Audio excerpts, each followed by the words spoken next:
व्रज, व्रज शब्द का अर्थ होता है व्याप्ति।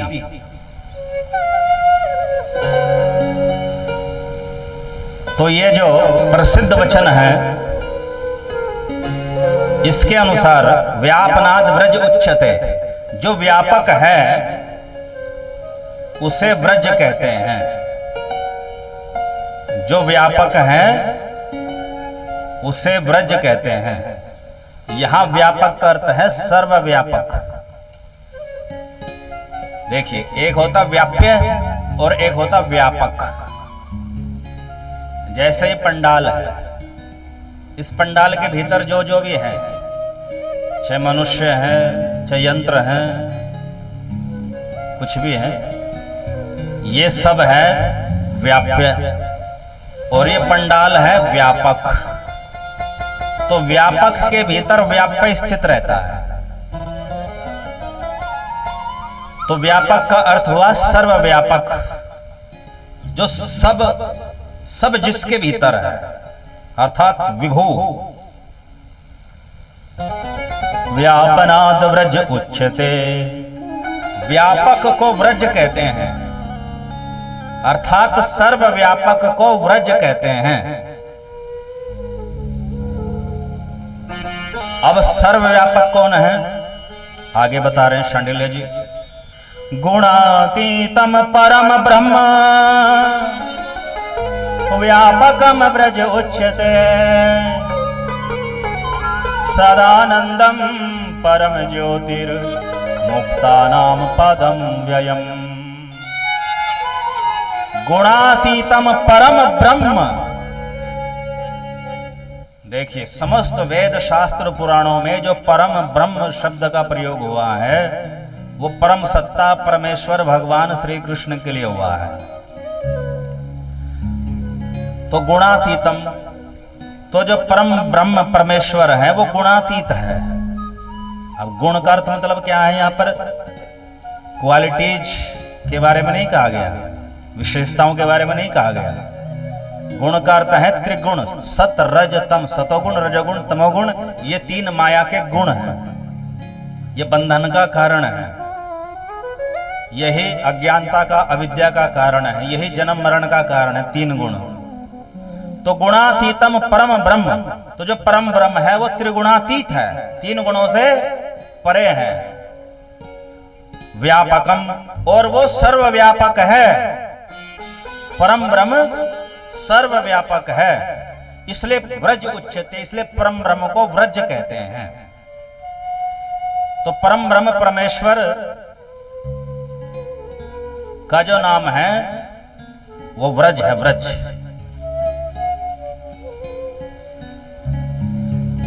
सदानंदम परम ज्योति। अब जो व्रज अर्थात परम ब्रह्म है, सदानंदम, वो सदा आनंद में रहता है।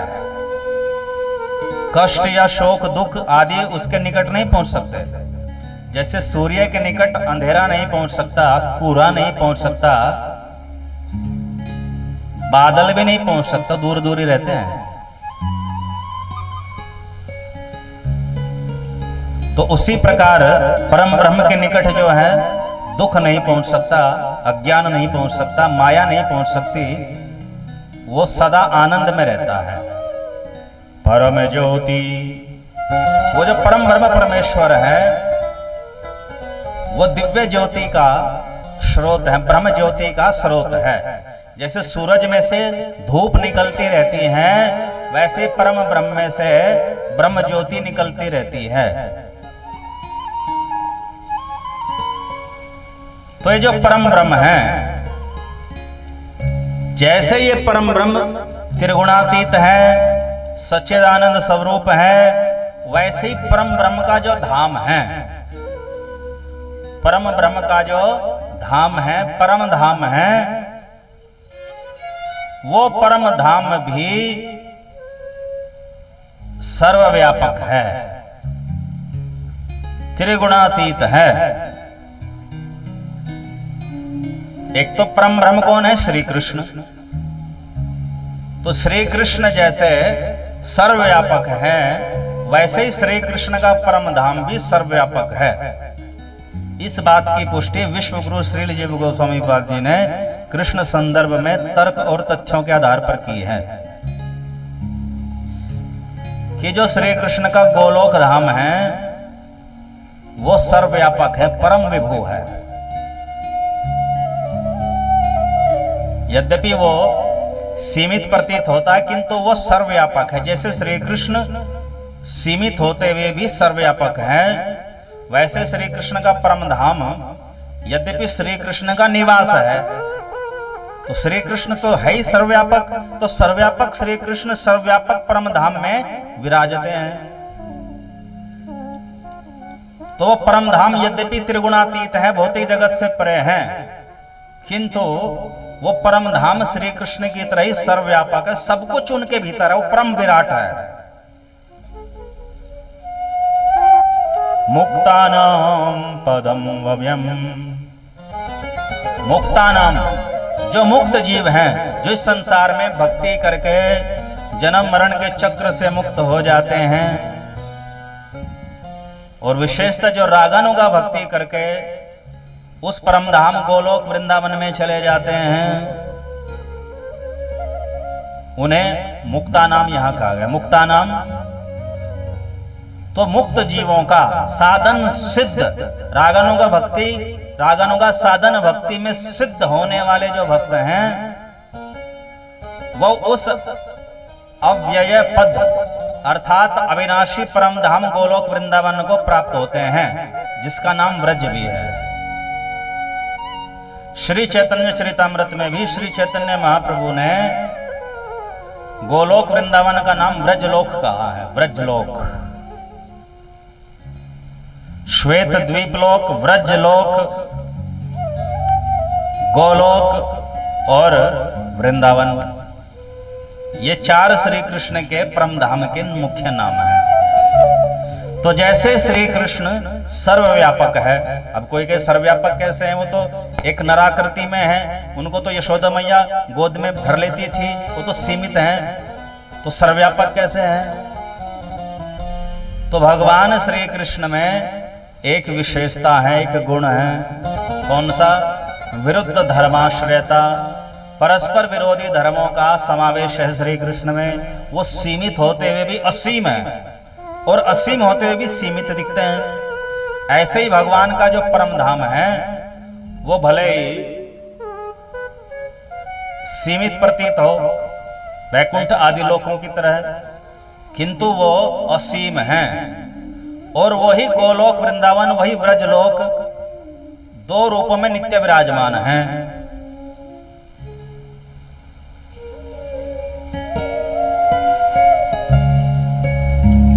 इस भौतिक जगत में ब्रह्मांड के भीतर जो भूमंडल है, उस भूमंडल पर 84 कोस क्षेत्रफल में वो सीमित प्रतीत होता है। तो अगर उसको मापे तो 84 कोस है, किंतु ये सर्वव्यापक है। जैसे श्री कृष्ण सीमित प्रतीत होते हैं किंतु है सर्वव्यापक, वैसे ये मथुरा मंडल, ये ब्रज 84 कोस भी सीमित प्रतीत होता है, 84 कोस वाला, इसकी परिक्रमा भी करते हैं, किंतु ये असीम है, इसलिए इसका नाम ब्रज है। ब्रज मंडल, ब्रज धाम, ब्रजलोक, वैसे शास्त्रोक्त नाम है व्रज, किंतु सामान्य बोलचाल में इसको ब्रज कह देते हैं। तो शुद्ध शब्द है व्रज। तो व्रज श्री कृष्ण का नाम है, क्यों? क्योंकि श्री कृष्ण सर्वव्यापक है, और व्रज ही श्री कृष्ण के परम धाम गोलोक वृंदावन का नाम है, क्योंकि वो भी सर्वव्यापक है। तो जो गोलोक वृंदावन आध्यात्मिक जगत में परव्योम में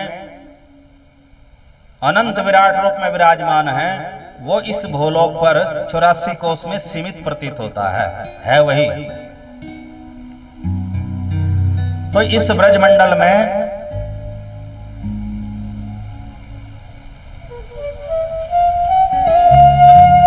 जो भूमि पर है, ये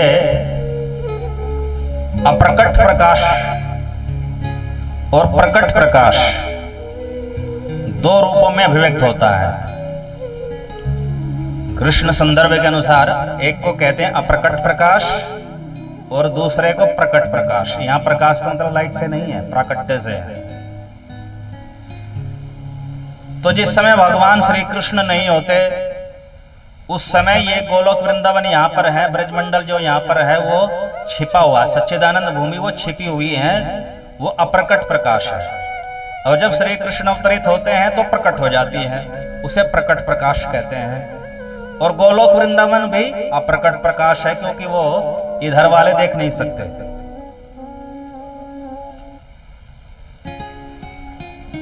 तस्मिन् नंदात्मजः कृष्णः सदानंदांग विग्रह आत्मा रामाश्चाप्त कामः प्रेमाक्तैर्न भूयते। तस्मिन् नंदात्मजः कृष्णः, इसी ब्रजलोक में, अब ब्रजलोक के अर्थ दो हैं, एक गोलोक वृंदावन और एक ब्रजमंडल। अब यहां पर जो ब्रजमंडल आप चरम चक्षुओं से देख रहे हैं ये भौम ब्रजमंडल है। क्या है? भौम, भूमि का अंश, भौम ब्रजमंडल। इस भौम ब्रजमंडल के पीछे चिन्मय ब्रजमंडल छिपा हुआ है, वो गुप्त है, दिखाई नहीं देता। तो भौम ब्रजमंडल में जहां जहां जो स्थान है वहां वहां वो चिन्मय ब्रजमंडल में भी है। जैसे हम कुसुम सरोवर पर है, तो जो ये कुसुम सरोवर जो हम चरम चक्षुओं से देख रहे हैं, जड़ आंखों से देख रहे हैं, इसी के पीछे छिपा है, इसी के नीचे छिपा है चिन्मय कुसुम सरोवर, सच्चिदानंद कुसुम सरोवर, वो भी यही है। ऐसा नहीं कि यहां कुसुम सरोवर है तो चिन्मय कुसुम सरोवर थोड़ा 1-2 किलोमीटर दूर होगा, नहीं, यहीं पर है, एज इट इज। जहां पर बरसाना है तो चिन्मय बरसाना भी वही है, जहां पर गिरिराज जी हैं वहीं पर चिन्मय गिरिराज जी भी हैं, जहां पर यमुना जी है वहीं पर चिन्मय यमुना जी भी है।